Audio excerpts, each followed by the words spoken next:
말씀의 제목은 여수론으로 살기입니다. 모세가 이스라엘 자손을 축복하는 그 말씀이 오늘 우리가 읽은 신명기 33장 본문입니다. 33장 전체가 모세의 축복으로 되어 있습니다. 마지막 이제 유언같이 모세가 이스라엘 자손 지파 한 지파 한 지파를 불러가면서 축복을 하는 장면입니다. 근데 전체적으로 이스라엘을 축복하면서 이 모세가 이스라엘을 가리켜서 특이한 이름을 써서 부르고 있습니다. 여수룬이라는 이름입니다. 이 여수룬이라는 이름은 이스라엘을 가리키는 이름이긴 한데 성경에 딱 4번밖에 나오지 않습니다. 성경 전체, 구약 성경 전체를 통틀어서 딱 4번 나오는 단어입니다. 뭐 이스라엘이라는 단어, 시온이라는 단어, 야곱이라는 단어, 이게 다 이스라엘을 가리키는 이름이죠. 근데 이런 이름들은 많이 나옵니다. 근데 여수룬이라는 이름은 딱 4번 나옵니다. 그런데 이 4번 중에 3번이 신명기에서만 나옵니다. 그것도 신명기 32장과 33장에서 3번 나오고 33장에서 2번이 나옵니다. 나머지 한 번은 이사야서에서 나옵니다. 그만큼 이 여수룬이라는 이름은 특이한 이름입니다. 이스라엘을 칭하는 이름이긴 한데 좀 특별한 이름이다 하는 이야기입니다. 그 뜻은 옳은 자라는 뜻입니다. 의로운 자, 옳은 자, 여수룬. 간단하게 말하면 의인이라는 뜻입니다. 이스라엘을 가리켜서 모세가 여수룬이여, 의인이여, 옳은 자여 이렇게 부르고 있습니다. 모세가 무슨 마음으로 이렇게 이스라엘을 가리켜서 의인들이여 이렇게 불렀을까? 이 지긋지긋한 화상들을 다녀서 모세가 이스라엘 백성 때문에 얼마나 고생을 했는지, 얼마나 속을 썩였는지 아마 우리는 잘 모를 겁니다. 모세 본인만 알겠죠. 일평생은 아니겠네요. 40년이겠네요. 40년이 사실 조금 더 되죠. 출애굽 이전부터까지 다 하면. 이 40년 동안 하나님의 속을 무던히 썩이기도 했지만은 1차적으로는 모세의 속을 썩인 이 백성들이 이스라엘 족속. 얼마나 모세를 쏙썩이고 모세를 힘들게 하고 모세에게 원망하고 불평하고 그랬는지 모릅니다. 모세가 하나님 나 죽여주십시오. 나 차라리 죽는 게 낫겠습니다. 그렇게 말할 정도로 이렇게 모세의 애를 먹였던 백성이 이스라엘입니다.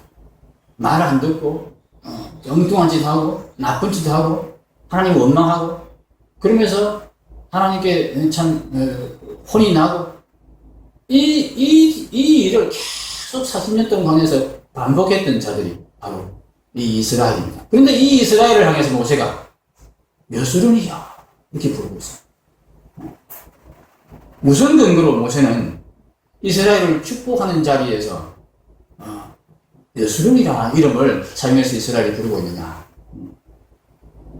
이스라엘 자체를 바라보면 절대로 그들을 향해서 모세는 여수룬이여, 의인들이여 이렇게 부를 수가 없어요. 오늘 우리를 향해서도 누군가가 오늘 하나님께서 우리를 부르신다면 어떻게 부르실까요? 우리를 향해서 흔쾌히 너 의인 진우아 그렇게 부르실까? 하나님 나를 향해서 너는 의인이야 이렇게 말씀하실까? 근데 모세는 이 패역한 이 백성인 이스라엘을 향해서 여수룬이라 그렇게 부르고 있으면서 그렇게 부르는 근거를 제시하고 있는데 바로 오늘 우리가 읽은 26장 신명기 33장 26절부터 29절 말씀입니다. 26절을 다시 한번 보십시오. 여수룬이여 이렇게 불러놓고는 그 다음에 뭐라고 합니까? 하나님 같은 이가 없도다. 이게 무슨 말입니까? 여수룬이냐? 네가 여수룬이라고 불리는 것은 네가 여수룬이 되는 것은 하나님 때문이다. 이런 말입니다. 이스라엘이 여수룬이라 불릴 수 있는 이유가 하나님 때문이다. 하나님이 너를 여수룬이라고 부르라고 했다. 이런 의미로 하나님 같은 분이 없다. 이렇게 감탄을 하는 것입니다. 하나님께서 이스라엘을 도우시려고 하늘을 타고 궁창에서 위엄을 나타내신다. 이 하나님의 도움을 받아서 너 이스라엘은 여수론이 되는 것이다. 내가 그래서 너를 여수론이라 부른다. 이런 의미입니다. 27절이 더 보충적으로 설명하고 있습니다. 영원하신 하나님이 내 처소가 되신다. 처소란 말은 피난처란 뜻입니다. 하나님이 그들을 보호하신다는 의미입니다. 하나님이 무엇으로부터 그들을 보호하십니까? 대적으로부터 그들을 보호하십니다. 심지어는 대적을 진멸시켜 버리십니다. 27절 영원하신 하나님이 내 처소가 되시니 그의 영원하신 팔이 내 아래에 있도다. 이스라엘을 팔 위에 딱 받쳐가지고 보호하시면서 이 팔로 모든 대적을 다 쳐부숴서 이스라엘을 지키신다. 무엇으로부터 지키실까요? 죄악으로부터 지키시는 것입니다. 가나안 땅에서 하나님께서 이스라엘에게 명령하신 가나안 땅의 그 우상 족속을 진멸하라 하는 이 명령은 비유입니다.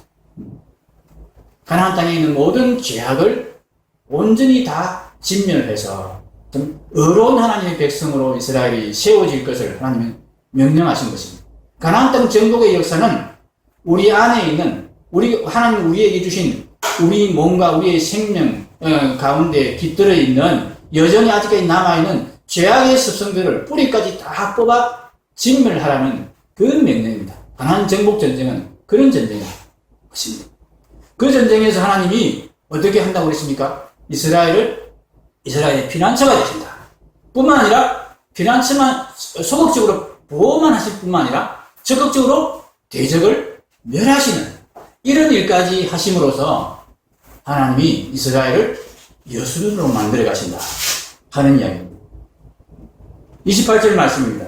그래서 결국은 이스라엘이 안전히 거할 수 있도록 참 어려운 자가 되어서 하나님의 심판을 받지 아니하고 하나님의 복을 받으며 하나님의 축복 가운데서 정말 홀로 그렇게 모든 백성 가운데서 이스라엘만 하나님의 백성으로 그렇게 남아서 복을 받는 족속이 될 것이다. 그 말씀이 28절의 축복문입니다. 이스라엘이 안전히 거하며 야곱의 샘은 곡식과 새 포도주의 땅에 홀로 있나니 곧 그의 하늘이 이슬을 내리는 곳으로다. 하나님이 이슬을 내려서 그들을 복주시고 그들을 안전하게 만드시는 그곳에서 이스라엘은 행복한 자, 의로운 자, 여수론이 될 것이다. 이스라엘이 29절에 이스라엘이 너는 행복한 사람이로다. 그래서 이 여수론이라는 이름을 받은 이스라엘이 행복자가 될 것이다. 그렇게 말하고 있습니다. 이스라엘은 하나님의 은혜로 하나님이 그들을 보호하시고 그들을 지키시고 그들을 의로운 자로 만들어 가시는 이 은혜 때문에 여수론이라는 이름을 가지게 되는 것입니다. 모세가 아무리 봐도 이스라엘은 다시 보고 다시 봐도 이스라엘은 의로운 자들이 아닙니다.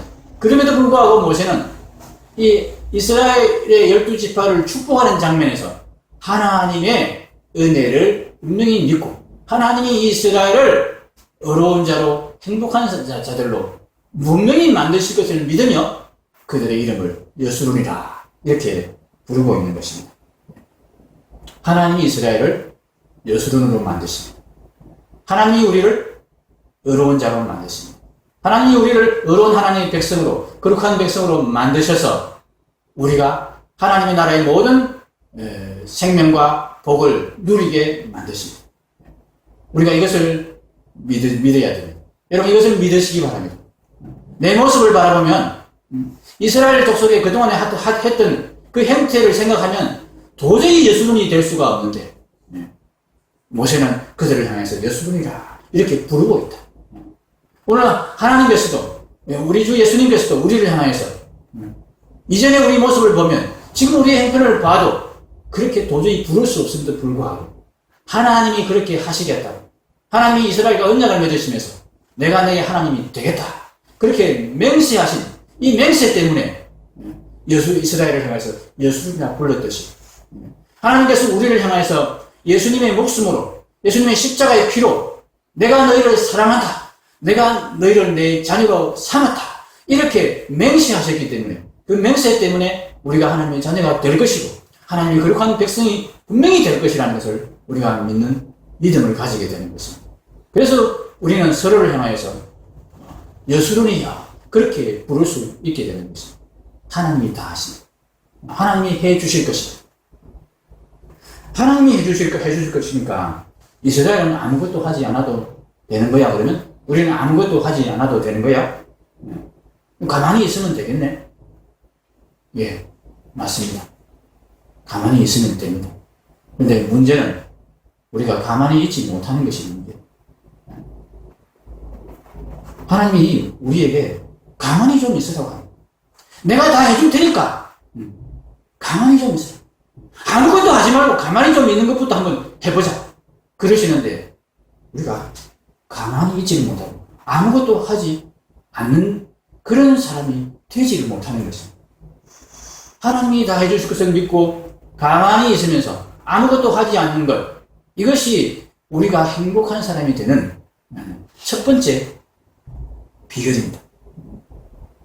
하나님은 우리를 향해서 하나님 말씀 가운데서 이 성경 전체를 통해서 우리에게 거듭거듭 말씀해 주십니다.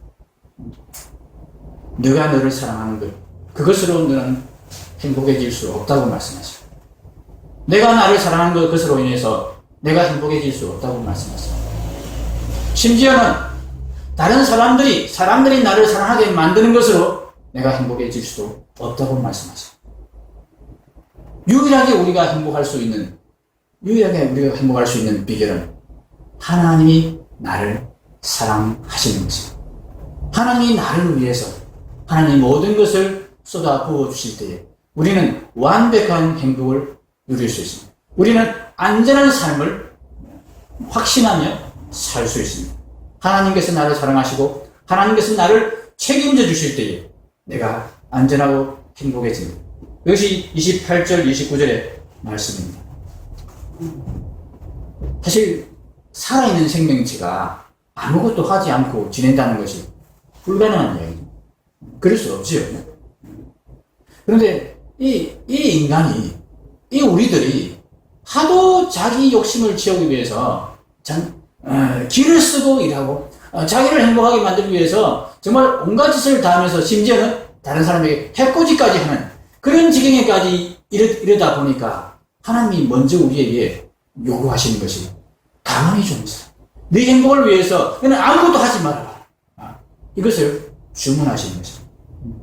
우리의 욕심을 끊기 위해서. 이 욕심이 우리를 가만히 두지는 못합니다.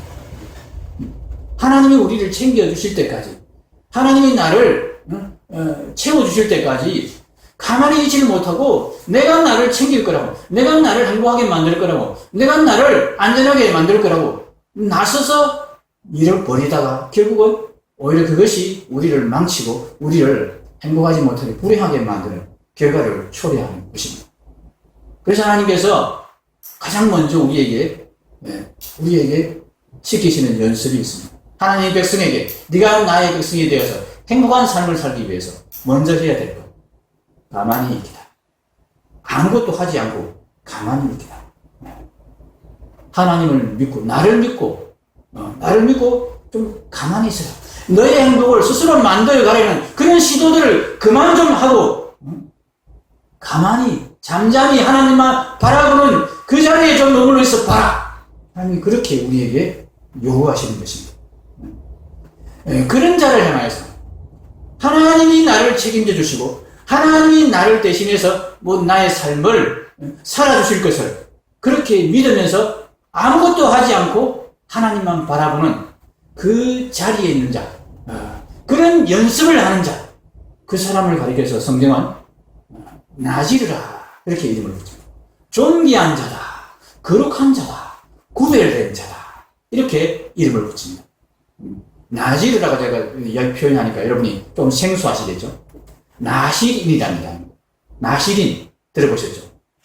나시린이 이게 나지르라는 히브리어를 그냥 그대로 음력을 해서 나질인 이렇게 사람 인자만 뒤에 붙여가지고 나지르인 이렇게 우리에게 번역한 단어입니다. 이 나지르란 이 이름이 의미가 구별된 자, 존귀한 자, 이런 의미입니다. 우리가 오늘 읽지는 않았지만은 이 하나님께서 이스라엘 백성을 향해서 요구하시는 이 나즈린의 삶을 가장 잘 살았고 그 삶을 잘 드러내주는 사람이 있습니다. 그 사람이 바로 요셉입니다. 요셉 지파를 향하여서 축복을 하면서 16절을 한번 보십시오. 신명기 33장 16절. 땅의 선물과 거기 충만한 것과 가시떨기 나무 가운데 계시던 이의 은혜로 말미암아 복이 요셉의 머리에 그의 형제 중 구별한 자의 정수리에 임할지로다. 요셉에 대한 축복을 하고 있죠. 그런데 요셉의 머리에 하면서 다시 한번 반복을 하는데 그의 형제 중 구별한 자, 이게 요셉을 가리키는 이름입니다. 이 구별한 자라는 요 표현이 한 단어로 나실. 구별한 자, 나실인 그런 뜻입니다. 창세기에서는 이것을 존귀한 자로 그렇게 번역을 했습니다. 근데 이 나실인의 거룩한 자, 구별을 된 자, 존귀한 자, 이렇게 번역이 되는 이 나시르가 또 다른 뜻이 있습니다. 레위기 25장에 보면은 똑같은 단어를 썼습니다. 히브리어로는 똑같은 단어입니다. 그런데 번역이 전혀 다릅니다.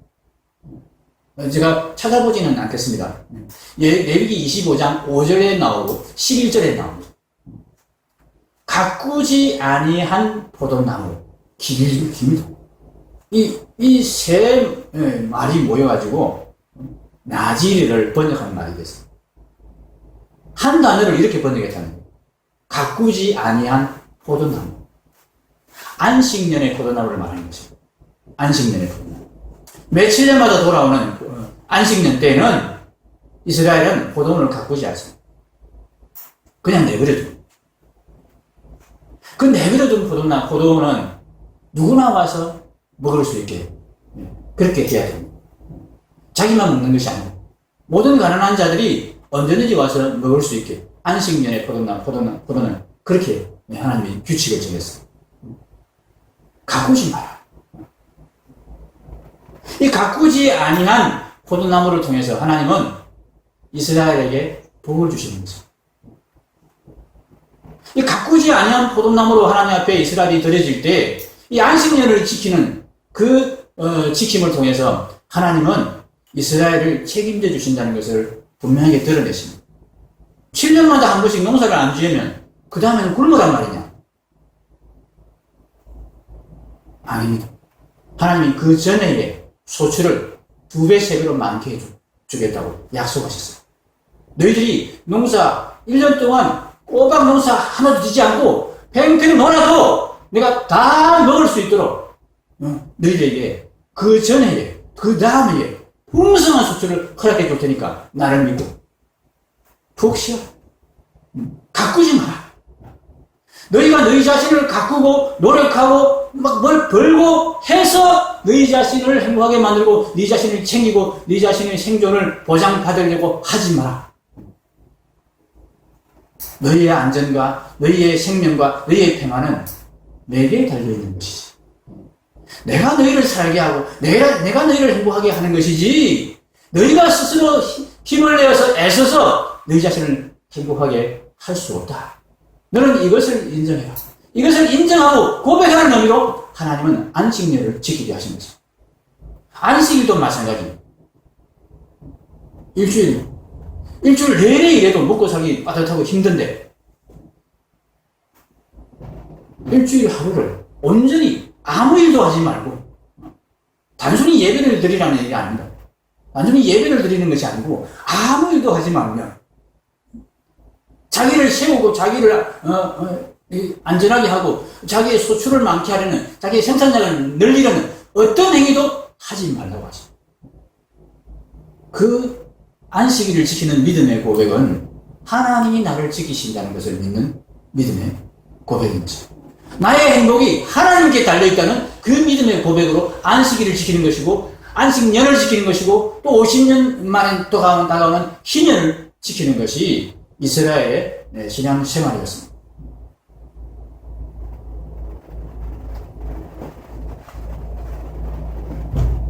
이 나지르라는 이름이 가꾸지 않는 포도나무라는 뜻도 가지게 되는 것은 어떤 의미에서는 모양을 상징하는 그런 단어이기도 합니다.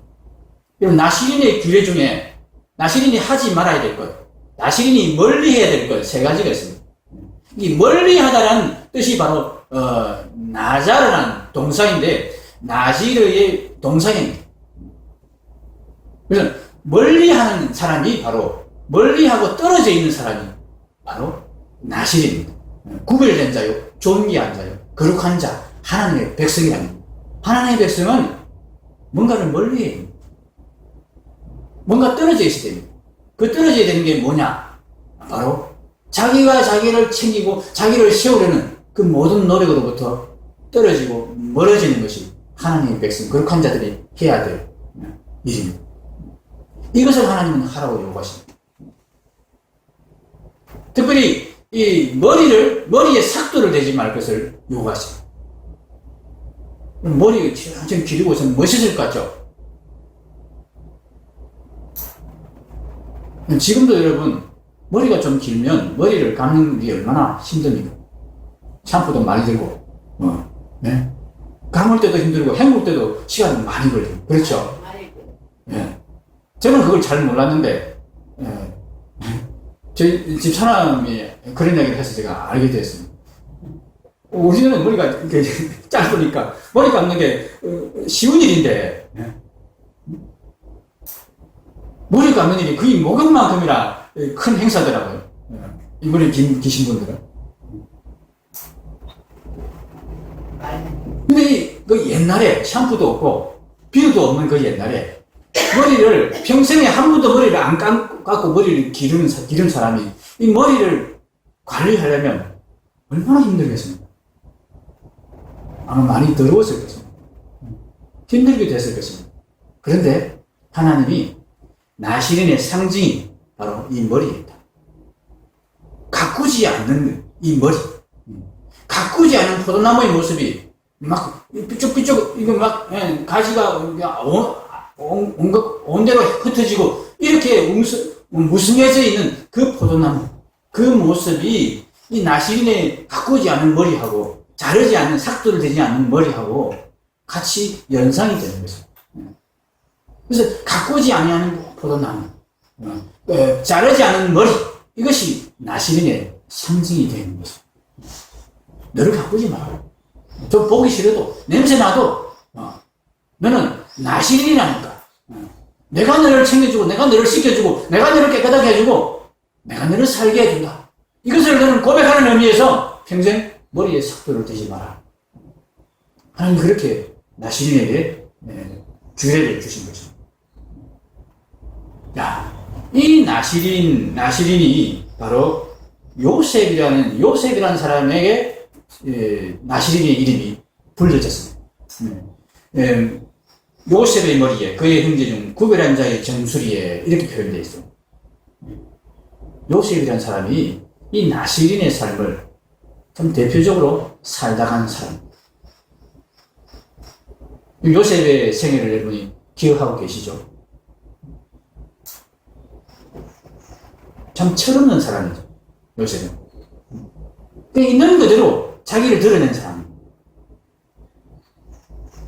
나이가 한 다섯, 여섯 그렇게 됐을 걸로 추측이 되는데, 15 되면은 철이 들고 생각이 있을 것 하지 않습니까?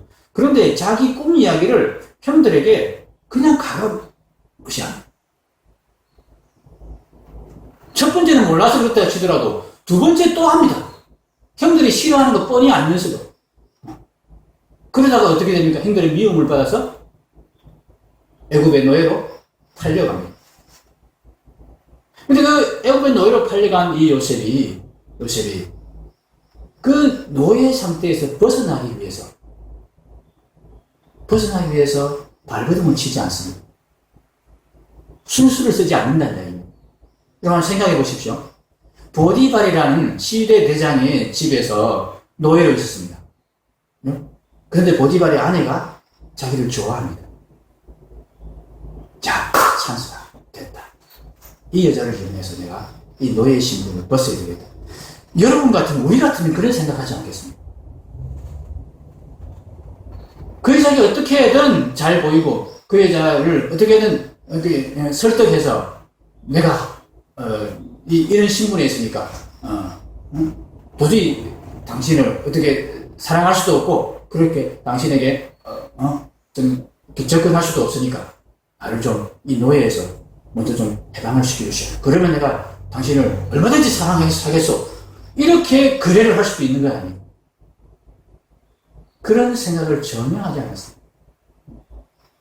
오직 하나님께서 내게 명하신 명령들, 하나님 내게 원하시는 것들, 그것만 철저히 지키는.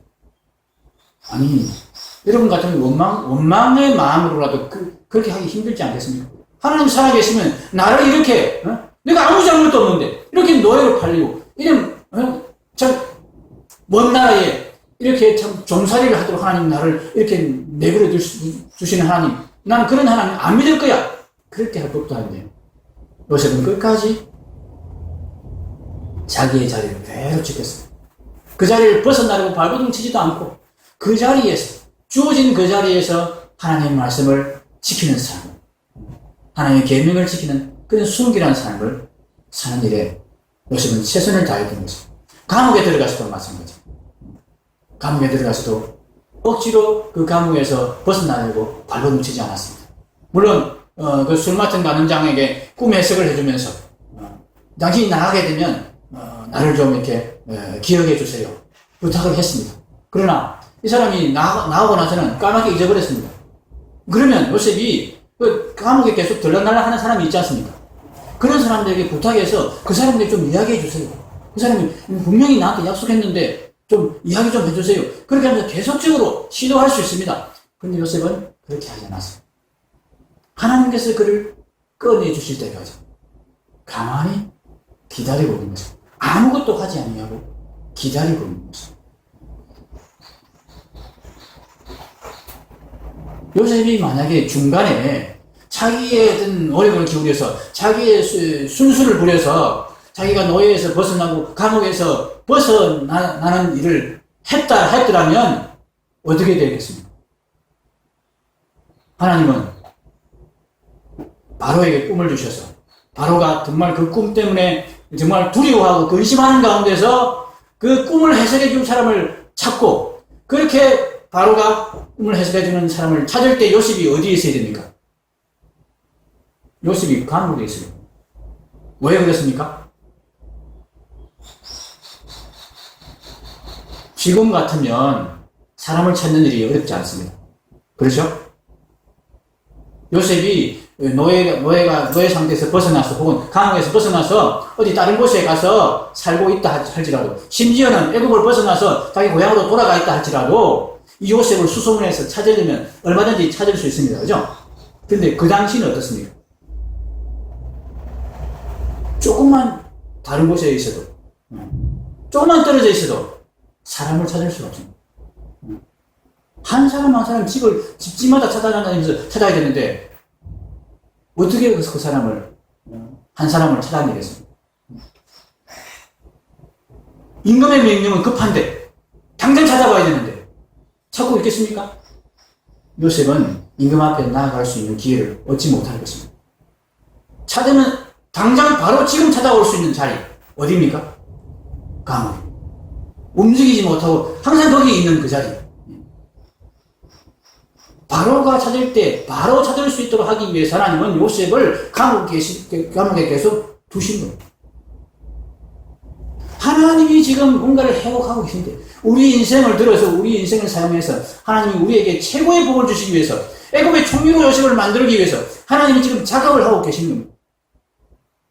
형들을 통해서 형들의 미움을 받은 그 일을 통해서 형들을 통해서 애국으로 종으로 팔려가게 만드시고 그 종으로 팔려간 그것도 모자라서 감옥 속에 언제든지 찾으면 바로가 찾을 수 있는 그 자리에 딱 갖다 놓으셨는데 요셉이 만약 그 자리를 벗어나기 위해서 자기 힘으로 자기의 노력으로 발버둥을 쳤다면 요셉은 하나님이 주시는 그 놀라운 복을 애국의 총리가 되는 그런 놀라운 지위와 특권을 요셉은 누릴 수가 없었을 것입니다. 하나님이 내 인생을, 내 행복을 책임져 줄 것을 믿고 하나님이 하실 때까지 아무것도 하려 하지 않고 내가 스스로 뭔가를 내 인생을 꾸미기 위해서 행복하게 만들기 위해서 그렇게 뭔가를 하려는 그런 시도를 다 내려놓고 나시린으로 가꾸지 않은 포도나무로 그렇게 하나님 앞에 살아가는 삶, 살아가는 자들, 이런 자들을 향해서 하나님이 구별된 자다, 거룩한 자다, 존귀한 자다, 의로운 자다, 여수론이다 이렇게 부르고 계시는 것입니다. 하나님께서 왜 이렇게 가꾸지 않고 자기를 위해 살지 않고 하나님이 자기를 챙겨주시기를 기다리는 이런 거룩을, 이런 나시린의 모습을 우리에게 요구하십니까? 우리가 진정한 행복을 누리기 위해서 제일 먼저 우리가 갖추어야 될 덕목이 바로 내가 나를 챙기지 않는, 하나님이 나를 챙겨주신 것을 경험하는 이 믿음이기 때문에 그렇습니다. 내가 나를 챙기지 않을 때 하나님이 나를 챙겨주시더라. 이런 믿음의 경험이 우리들에게 있어야 됩니다. 그래야 우리가 진정한 행복으로 나아갈 수 있습니다. 하나님이 우리의 행복을 위해서 이런 믿음의 훈련을 시키십니다. 네가 나를 믿느냐? 네가 나를 믿으면 네가 너를 위해서 아무것도 하지 않고 내가 너를 위해서 모든 것을 해 주는 것을 기다리는 삶을 한번 살아봐라. 그렇게 할 때 내가 네 인생을 책임지는지 아니지는지 한번 시험해봐라. 이렇게 말씀하시겠습니다. 하십니다. 사랑하는 성도 여러분, 우리가 이 땅에서 정말 얼마만큼 영화를 누리겠습니까? 우리가 노력해서 우리를 세우는 그 일이 우리에게 얼마만큼 만족을 주겠습니까? 우리가 서로 우리를 잘 챙겨서 정말 떵떵거리며 사는 그런 삶을 산다고 하더라도 그 삶의 기간이 얼마나 되겠습니까? 하나님께서는 우리에게 영원한 행복을 주시기 원하십니다. 우리가 이 땅에서 떵떵거리며 산다고 하더라도 우리 귀에는 항상 들리지 않는 곳에서 사람들이 우리를 욕하는 그런 소리가 계속 맹맹거리지 않습니까? 그런 욕이 전혀 없는, 정말 모든 사람들이 사랑하고 축복하는 가운데 영원히 참 하나님의 복을 누리며 사는 그런 삶을 하나님은 우리에게 주시기를 원하시는 것입니다. 참 행복된 삶은, 사랑하는 성도 여러분, 나 자신을 내가 챙기는 삶에 있지 않습니다. 우리가 서로를 챙겨주는 삶에서 우리는 정말 참된 행복을 누릴 수 있습니다. 서로 사랑하는 삶. 그럼 이 삶이 가능하게 되려면 우리가 상대방을 내가 잘해주면, 저 사람에게 잘해주면 저 사람도 나에게 잘해줄 거야. 여러분, 이런 믿음으로 우리가 서로를 사랑할 수 없습니다. 왜 그렇습니까? 그 사람이 언젠가는 또는 때로는 나를 배반하기 때문입니다. 사람은 아무리 잘해줘도 마음이 변할 수 있습니다. 끝까지 잘해주지 못할 수 있습니다. 그런데 하나님이 우리에게 말씀하십니다. 그 사람을 믿고 그 사람을 사랑하지 말고, 너희 형제를 믿고 너희 형제를 사랑하지 말고 나를 믿고 너희 형제를 사랑해. 나를 믿고 너희는 서로 사랑해라. 그러면 너희가 진짜로 행복해진다. 내가 나를 사랑하지 않고 나를 위해 살지 않고 내 형제를 위해서 살고 우리가 서로를 위해서 살 때에 우리가 서로에게서 받지 못할 수 있습니다. 그러나 하나님은 잊지 않으십니다. 하나님은 반드시 나를 챙겨 주실 것입니다. 우리가 서로 사랑하기 위해서, 서로 사랑하는 삶이 사실은 가장 행복된 삶입니다. 내가 나를 챙기는 것보다 상대방이 나를 챙겨주고 나는 그 사람을 챙겨주는 이 삶이 행복한 삶입니다. 우리가 부부 생활 가운데서 그것을 경험하지 않습니까? 때로 싸우기도 하지만 부부가 사이가 좋아서 서로를 위해서 막 챙겨줄 때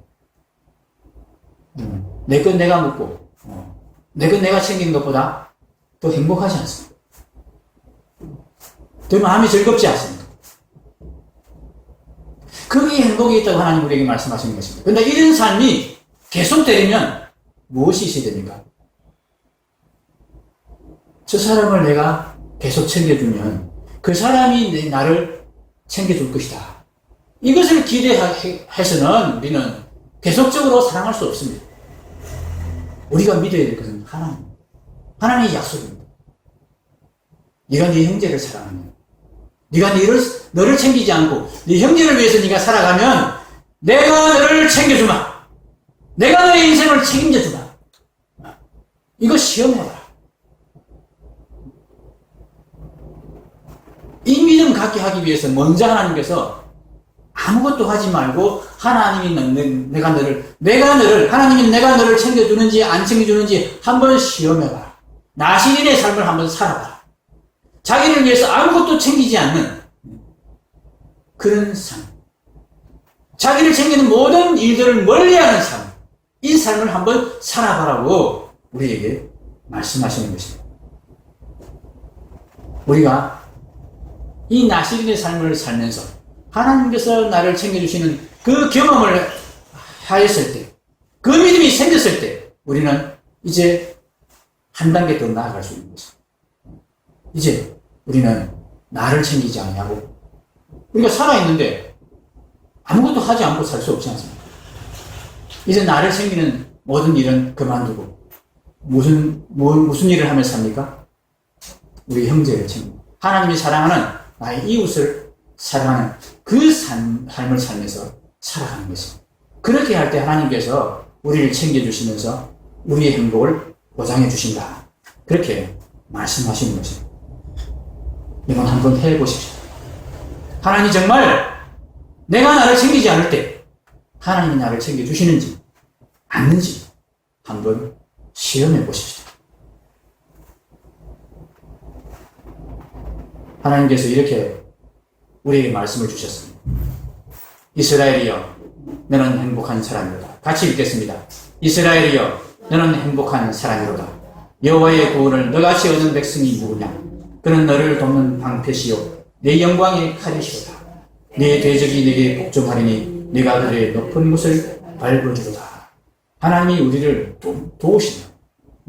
어떤 대적도 물리쳐 주신다고. 그렇게 우리의 구원과 우리의 행복을 보장하십니다. 예수님이 우리를 위하여 죽어주시면서 하나님이 우리를 얼마나 사랑한 일을 맹세해 주셨습니다. 독생자의 죽음으로 맹세해 주셨습니다. 내 아들을 너희에게 주기까지 내가 너희를 사랑한다. 이것을 보고도 나를 못 믿겠느냐? 그렇게 말씀하십니다. 그러면서 우리에게 이런 말씀을 주셨습니다. 고린도후서 5장 15절 같이 읽겠습니다. 그가 모든 사람을 대신하여 죽으심은 살아있는 자들로 하여금 다시는 그들 자신을 위하여 살지 않고 오직 그들을 대신하여 죽었다가 다시 살아나시는 이를 위하여 살게 하려 함이라. 그러니까 예수님을 위하여 사는 삶이 뭡니까? 예수님 몸된 교회를 위하여 사는 삶입니다. 하나님이 나를 책임져 주실 것. 하나님이신 예수님이 나를 위하여 죽어주시기까지 나를 사랑하신다는 이 사랑을 믿고 이제 너를 위하여 살지 마. 너를 위하여 네가 계속 살면, 네가 이를 자꾸 챙기면 내가 너를 챙겨줄 수가 없다. 하나님은 우리에게 이 믿음을 경험시켜주기 위해서 우리가 우리 자신을 챙기지 않을 때에 하나님이 우리를 챙겨주십니다. 그래서 하나님이 챙겨주심을 믿고 자기 자신을 챙기지 않는 삶으로 계속 나아오기를 바라시는 것입니다. 이거 우리가 해봐야 됩니다. 나를 챙기지 않는 삶을 살아봐야 됩니다. 내 이웃만 챙기는 삶을 살아봐야 됩니다. 내 형제와 내 교회만 챙기는 삶을 내가 살아봐야 됩니다. 그렇게 할 때 하나님께서 나를 챙겨주시는지 아닌지 우리가 경험해 봐야 됩니다. 시간이 갔는데 제가 제 간증을 하나 하겠습니다. 아주 작은 간증인데 엊그제가 제 생일이었어요. 근데 이번 생일에 제가 생일을 자꾸 잊어먹더라고요. 제 생일인 것을 제가 잊어먹어요. 그래서 그 마음이 제가 이제 제 믿음이 조금 하나님 앞에 자란 것 같다 하는 그런, 그 마음을 느끼면서 들었습니다. 예전에는 그러지 않았습니다. 은근히 누가 내 생일 안 챙겨주나 두고 보자 한번 이러면서 이렇게 꼽고 있었는데 이번에는 생일을 자꾸 잊어버리는 거예요. 내 생일 내가 챙길 필요가 없다는 생각이 드는 거예요. 나는 나를 위해서 살지 않고 이제 하나님의 교회를 위해서 우리 성도들을 위해서 내 형제들을 위해서 나는 살 거야 하는 그런 마음이 제 마음에 조금씩 생기기 시작하니까 나를 챙기는 것에 관심이 점점 없어지는 거예요. 그래서 생일을 자꾸 잊어버리는 거예요. 그렇게 생일을 잊어버리고 심지어는 이제 그래서 잊어버리고 있다가 이번에는 제가 미역국도 못 먹었습니다. 미역국 제가 끓이지 마라 그랬습니다. 챙길 필요 없다. 그랬는데 그런데 참 이상한 일이 일어났습니다. 제가 제 생일을 챙기지 않았는데 이번 생일만큼 제 생일을 많이 챙겨주신 분이 없었습니다. 서울에서 처남이 내려와서 제 생일을 챙겨주거든요. 페이스북에는 그 어느 때보다 많은 분들이 생일 축하한다고 메시지가 있고요. 제가 하루 지나서 그걸 발견했습니다. 들어가 보니까 생일 축하 메시지가 쫙 와 있는 거예요. 심지어는 몇 년 동안 한 번도 연락 안 하던 분이 두 분이나 제게 생일 축하 선물을 보내봤어요. 그냥 말로만 축하하는 게 아니고 현물로 생일 축하 선물을 보내봤어요. 외식 상품권을 보내봤는데 제가 그걸 지금 쓸 날에 손꼽아 기다리고 있습니다. 제 마음에 그런 느낌이 들었습니다. 하나님이 이거 보여주시는구나. 내가 나를 챙기지 않는다. 네가 너를 챙기지 않으면, 네가 네 생일 챙기지 않으면 내가 네 생일 챙겨주마. 그럼 제 생일 챙겨달라고 제가 하는 얘기가 아닙니다. 나를 챙기지 않을 때, 내가 나를 챙기지 않을 때 하나님이 챙겨주시는 것을 우리가 경험해야 됩니다. 그럴 때 우리가 정말 나를 위하여 살지 않고 하나님을 위하여 사는 삶, 하나님의 교회를 위하여 사는 삶, 우리가 서로 사랑하는 삶을 마음껏 살아갈 수 있습니다. 거기에 진정한 행복이 있는 것입니다. 이 행복된 삶을 우리가 사는 연습을 해보면 좋겠습니다. 기도하겠습니다.